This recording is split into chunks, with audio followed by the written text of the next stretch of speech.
వి gold trusted gold buyers మీరు తాకట్టు పెట్టిన బంగారాన్ని విడిపించి ఈ రోజు ఉన్న మార్కెట్ ధరకు కొనబడను. Hello guys, welcome to I dream media. నేను ప్రియదర్శన్. సో ఎవ్రీ ఫ్రైడే చాలా సినిమాలు వస్తూ ఉంటాయి. మన వాళ్ళు చాలా సినిమాలు హిట్ అవుతూ ఉంటాయి. కొన్ని సినిమాలు ఆడియన్స్ని గెలుచుకోలేక ఫెయిల్ అవుతూ ఉంటాయి బాక్స్ ఆఫీస్ దగ్గర. బట్ ఈరోజు నేను మాట్లాడబోయే సినిమా ఖచ్చితంగా ఈ ఫ్రైడే ఆ సినిమా అదే అని కాన్ఫిడెంట్గా నేనైతే చెప్పగలుగుతాను. ఆ సినిమా వచ్చేసి DC, లోకేష్ కనగరాజ్ హీరోగా నటించిన సినిమా. సో యాక్చువల్లీ ఈ సినిమాకి హీరోలు ఇద్దరు, ఒకటి లోకేష్ కనగరాజ్, ఇంకొకటి అనిరుద్ధ్ అనమాట. ఎందుకన్నానంటే లోకేష్ కనగరాజ్ స్క్రీన్ మీద కొడుతూ ఉంటే అనిరుద్ధ్ ఏమో పక్కన స్పీకర్లు ఊఫర్లలో కొడుతూ ఉన్నాడు. సినిమా అంతా ఇదే నడిచింది. బట్ ఈ సినిమా గురించి ముందు మాట్లాడాల్సింది. DC అంటే ఫుల్ ఫామ్ చాలామందికి ఆల్రెడీ ప్రమోషన్స్లోనే ఫస్ట్ ఆ రాగా ఆఫ్ రివెంజ్ ఇలాంటి థీమ్ వచ్చింది కదా. చాలామంది యంగ్స్టర్స్ కూడా దాన్ని రింగ్ టోన్స్ కింద సెట్ చేసుకున్నారు. సో ఆ టైంలోనే తెలుసు, end of the trailer, end of the రాగా ఆఫ్ రివెంజ్ డైలాగ్ చెప్తాడు, తన పేరు చంద్ర అని చెప్పి. సో DCలో ఒకటి దేవదాస్ అయితే, ఇంకొకటి చంద్ర అనమాట. సో వాళ్ళిద్దరిది ఈ సినిమా అంతా. సో కమింగ్ టు సినిమా, ముందు సినిమా రివ్యూ ఒక సింపుల్గా చెప్పేస్తాను. అన్ఫిల్టర్డ్, రా and rustic, complete violence, gritty gangster film అనమాట ఇది. సో బ్లడ్ ఎక్కడ పడితే అక్కడ కనిపిస్తూ ఉంటుంది. సో కంప్లీట్ రా అండ్ రస్టిక్కి డెఫినేషన్ ఉంటుంది DC సినిమా. సో మసాలా చాయ్ని వడకపెట్టకుండా ఇస్తే మనం తాగుతున్నప్పుడు ఆ ఇంగ్రీడియంట్స్ మన పెదాలకు తగులుతూ ఉంటాయి. ఆ కైండ్లో ఉంటుంది ఈ సినిమా. లిటరల్లీ సినిమా అయితే అడ్రినలిన్ రష్ అంటారు కదా, అడ్రినలిన్ రష్. సో అది ఎప్పటికప్పుడు మనం ఎక్స్పీరియన్స్ చేస్తూ ఉంటాం. సో సినిమా స్టార్ట్ అయ్యేదానికంటే సినిమా ఎండింగ్ చెప్తాను నేను. ఎందుకంటే సినిమా స్టోరీ అనేది ఇప్పుడు మీకు రివీల్ చేసేది నాన్ స్పాయిలర్ రివ్యూ ఇది. నేను కొన్ని డీటెయిల్స్ చెప్తూ ఉంటాను కానీ, బట్ అది మీ సినిమాటిక్ ఎక్స్పీరియన్స్ని ఎక్కడ డిస్టర్బ్ చేయదు. బట్ మిమ్మల్ని సినిమా చూసేలాగా మాత్రం ఖచ్చితంగా ఇది మోటివేట్ చేస్తుంది. ఎందుకంటే ఇలాంటి సినిమాని మీరు, ఇది మస్ట్ వాచ్ కాబట్టి, థియేటర్స్లో చూడాలి కాబట్టి, సో మోటివేట్ చేసేలాగా ఉంటుంది ఈ రివ్యూ. ఫస్ట్ ఇంట్రడక్షన్ కంటే క్లైమాక్స్ మాట్లాడతాను. ఎందుకంటే ఇంట్రడక్షన్లో ఒక డైలాగ్ ఉంటుంది, దానికి కంటిన్యూషనే క్లైమాక్స్లో ఉంటుంది. సో క్లైమాక్సే స్టార్టింగ్ మనకి చిన్నగా బ్యాంగ్ వదిలి క్లైమాక్స్లో ఏం జరుగుతుంది అనేదే స్టోరీ అనమాట. క్లైమాక్స్లో ఒక ఫ్రేమ్ ఉంటుంది ఎండ్ క్రెడిట్స్ పడేటప్పుడు. ఒక ప్లాస్టిక్ రోజ్, ఇంకొకటేమో ఒక గన్, ఆ రెండు ట్రావెల్ అవుతూ ఉంటాయి కారులో.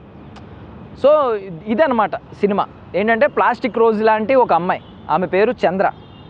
సో ఆమె ప్లాస్టిక్ రోజ్ ఎందుకంటే ఆమె క్యారెక్టరైజేషన్ నేను రివీల్ చేస్తున్నాను కొంచెం, బట్ ఇది పెద్ద స్పాయిలర్ ఏం కాదు, ఎందుకంటే చాలామందికి ఐడియా ఉండే ఉంటుంది. ఆమె ఒక ప్రాస్టిట్యూట్ క్యారెక్టర్. సో ఏంటంటే జీవనం లేకుండా బ్రతుకుతూ ఉంటుంది. ఆమెకి బ్రతుకు మీద పెద్ద ఆశ ఏమి ఉండదు. సో అలాంటి క్యారెక్టర్ ప్లాస్టిక్ రోజ్. పైకి అందరికీ రోజ్ అందంగా కనిపిస్తుంది కానీ పర్సనల్లీ ఆమెకి లైవ్ లేదు. సో ఇంకొకటి ఏంటంటే గన్. ఈ గన్ ఏంటంటే చాలామంది లైఫ్స్ని తీసేస్తూ ఉంటుంది. సో అందరినీ చంపేస్తూ ఉంటుంది కానీ దానికి కూడా లైఫ్ లేదు, గన్కి కూడా లైఫ్ ఉండదు. సో ఈ రెండు ట్రావెల్ అవుతూ ఉంటాయి ఎండ్ క్రెడిట్స్ పడుతున్నప్పుడు. సో సినిమా మీనింగ్ కూడా అదే. సో ఒక గన్ లాంటి అబ్బాయి, ఒక ప్లాస్టిక్ రోజ్ లాంటి అమ్మాయి, వాళ్ళిద్దరూ ట్రావెల్ అవ్వడం అంటే వాళ్ళ లైఫ్ని వెతుక్కోవడం అనే పాయింట్ దగ్గర సినిమా ఆగుద్ది. దానికి ముందంతా సినిమా జరుగుద్ది అనమాట. సో అసలు వాళ్ళు ఏదో బ్రతికేస్తున్నారు కానీ ఎందుకు బ్రతకాలి, మనం ఇంత పెద్ద ప్రపంచంలో మన బ్రతుకుని వెతుక్కోవాలి అనే ఆలోచన క్రియేట్ అయ్యే పాయింట్ వరకు సినిమా నడుస్తుంది అనమాట.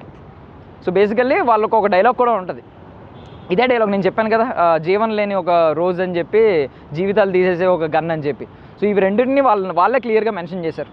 సో అండ్ కొన్ని పోర్షన్స్ అయితే మీకు అద్భుతంగా ఉన్నాయి. లైక్ ప్రీ ఇంటర్వెల్ బ్లాక్లో ఒక ఫైట్ ఉంటుంది. సో ఇంటర్వెల్కి ముందు ఒక ఫైట్ ఉంటుంది. హిట్ 3లో నాని ఫైట్ ఉంటుంది కదా, క్లైమాక్స్కి ముందు ఒక పెద్ద లాంగ్ పీరియడ్ ఉండే యాక్షన్ సీక్వెన్స్ అది. సో అంత లాంగ్ పీరియడ్ ఇది ఉండదు, అంత లాంగ్ టైం ఇది ఉండదు కానీ, బట్ అంతే ఇంపాక్ట్ ఉంటుంది, అంతే ఇంపాక్ట్ఫుల్గా ఉంటుంది. షార్ట్ టైంలోనే ఉంటుంది, అంత టైం ఉండదు. అదిరిపోయింది. లిటరల్లీ మీకు హిట్ 3లో నాని గుర్తొస్తాడు. అండ్ లోకేష్ కనగరాజ్ లుక్స్ అన్నీ చూసుకుంటే, సినిమా మొత్తం ఆ లుక్స్ చూసుకుంటే దసరా సినిమాలో నానిలా కనిపిస్తాడు. అంటే ఒకరితో కంపేర్ చేయడం అనేది కరెక్ట్ కాకపోవచ్చు, but is a successful director, star director ఆయన. బట్ ఈ సినిమా ద్వారా స్టార్ హీరోగా మారాడనమాట. సో ఆ స్టార్ హీరోగా మార్చడానికి ఫుల్ పొటెన్షియల్తో కంప్లీట్ సపోర్ట్ చేసింది ఎవరంటే అనిరుద్ధ్. ఎందుకంటే అక్కడ చెప్పాను కదా, అక్కడ స్క్రీన్ మీద మనోడు నరుక్కుంటూ వెళ్ళిపోతుంటే, ఇక్కడ స్పీకర్లలో ఆ ఓఫర్లలో మనోడు అనిరుద్ధ్ నరుక్కుంటూ వచ్చేస్తాడు లోకేష్తో పాటు. సో సెన్సెస్ అన్నీ కంప్లీట్గా వర్క్ చేస్తూ ఉంటాయి సినిమా చూసినంతసేపు. అడ్రినలిన్ రష్ అని ఎందుకన్నానంటే కొన్ని సీక్వెన్సెస్లో ఈవెన్, ఎందుకంటే మనం సినిమాలో ఎంత ఇన్వాల్వ్ అవుతామంటే, ఇది కరప్టెడ్ పోలీస్కి ఈ గ్యాంగ్స్టర్స్ అని ముద్రపడిన దేవదాస్ లేదా చంద్ర వీళ్ళకి జరుగుతున్న యుద్ధం అది. ఆ యుద్ధంలో మనం most of the time even హీరోస్కి మనం ఎప్పుడు సపోర్ట్ చేస్తాం, బట్ మనం ఆ రివెంజ్ని ఫీల్ అవుతాం. వాళ్ళు ఈ దాస్ అనే క్యారెక్టర్, ఈ లోకేష్ కనగరాజ్ ఎప్పుడైతే ఒకరిని చంపుతుంటే, ఒక కరప్టెడ్ పోలీస్ని చంపుతుంటే, మనం ఇక్కడ నుంచి అది అనేలా ఉంటుంది అనమాట. పోలీస్ని ఒక గ్యాంగ్స్టర్ చంపడం అనేది లీగల్ థింగ్ కాదు, బట్ మనం ఆ రివెంజ్ని ఫీల్ అవుతాం. అండ్ సినిమా మొత్తం రివెంజ్ మీద నడవదు, మధ్యలో కొంచెం సర్వైవల్ థింగ్లా ఉంటుంది. అంటే వాళ్ళు బ్రతికితే చాలు, తప్పించుకుంటే చాలు అనే థింగ్స్ కూడా ఉంటాయి, బట్ కంప్లీట్ రివెంజ్గా కూడా ట్రాన్స్ఫార్మ్ అవుద్ది. సో ఆ రివెంజ్ మోడ్లోకి వెళ్ళిన తర్వాత లోకేష్ కనగరాజ్ని ఎవరూ ఆపలేరు. అండ్ ఇంకో క్యారెక్టర్ చంద్ర అని చెప్పాను కదా, చంద్ర క్యారెక్టర్ కూడా సీరియస్లీ సూపర్బ్ క్యారెక్టర్. ఎప్పుడైతే చంద్ర క్యారెక్టర్ ఇంట్రడ్యూస్ అయ్యి హీరోతో ట్రావెల్ అవ్వడం స్టార్ట్ చేసిందో, చంద్ర కూడా మనల్ని దేవదాస్ క్యారెక్టర్ ఎంత అట్రాక్ట్ చేసిందో అంతే విధంగా ఇంపాక్ట్, ఇది కూడా ఇంపాక్ట్ క్రియేట్ చేస్తుంది. అండ్ ఇంకొక థింగ్ ఏంటంటే, చంద్ర కంటే ముందు ఇంకో క్యారెక్టరైజేషన్ ఉంటుంది, పార్వతి అని. సో చంద్ర క్యారెక్టర్ చేసిందేమో వామిక, సో పార్వతి క్యారెక్టర్ చేసిందేమో సంజనా కృష్ణమూర్తి అనమాట. సో సంజనా కృష్ణమూర్తి ఆమె లుక్స్, ఆమె ఉన్నది స్క్రీన్ టైం చాలా ఎక్కువేం లేదు, బట్ ఆమె ఉన్నంతసేపు ఆమె కళ్ళు కానీ ఆమె స్మైల్ కానీ ప్రతి ఒక్కరిని పడేసినాయి.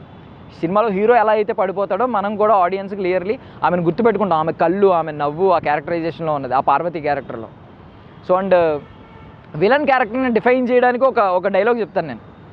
సో సినిమాలో పార్వతి చనిపోయిన తర్వాత ఆ కరప్టెడ్ పోలీస్ ఎవరైతే ఉన్నారో తను ఒక మాట అంటాడు, కొలాటరల్ డ్యామేజ్ అని.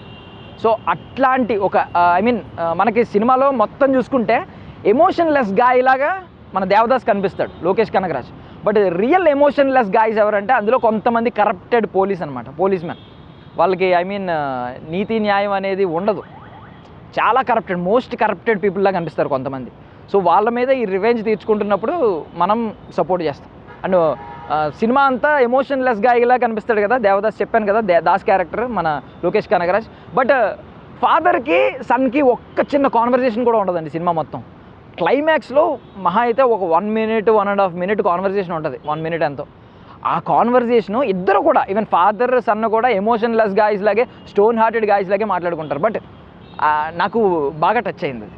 దానికి ముందు సన్ గురించి ఇచ్చే ఎలివేషన్ కానీ, దాస్ గురించి ఇచ్చే ఎలివేషన్ కానీ సీరియస్లీ సూపర్ సినిమా. లిటరల్లీ చెప్తున్నాను, ఇది మీరు మిస్ అయితే మీరు తర్వాత ఓటీటీలో చూసుకున్నా, లేకపోతే తర్వాత ఎప్పుడన్నా వేరే టీవీలో చూసుకున్నా అప్పుడు అనుకుంటారు అర్రే ఇది నేను మిస్ అయ్యానని. సో కంప్లీట్ ఒక మాస్ థియేటర్లో కానీ, లేదంటే ఒక మంచి సౌండ్ సిస్టమ్, మంచి విజువల్ ఇంపాక్ట్ క్రియేట్ చేసే థియేటర్స్లో కానీ ఈ సినిమా చూస్తే లిటరల్లీ మీరు కూడా ఇంతే విధంగా రెస్పాండ్ అవుతారు సినిమాతో ట్రావెల్ అయితే ఖచ్చితంగా. అండ్ మామూలుగా ఒక మాట చెప్తున్నాను, మనకి హాలీవుడ్లో MCU ఉంది, మార్వెల్ సినిమాటిక్ యూనివర్స్. సో ఆ సినిమా అది ఉన్నప్పుడు మన తమిళ్ వాళ్ళు తర్వాత LCU వచ్చేస్తే మీకు MCU ఉంటే మాకు LCU ఉందిరా అని చెప్పారు. సో ఇప్పుడు నార్మల్ మన అందరికీ తెలుసు DC ఉంటుంది, DC సూపర్ హీరోస్ ఉంటారు, లైక్ బ్యాట్మ్యాన్, సూపర్ మ్యాన్, మన ఈ మధ్య బాగా వైరల్ అవుతున్న ద ఫ్లాష్ మ్యాన్, ఓడియమ్మ flash man, oh my God అంటారు కదా.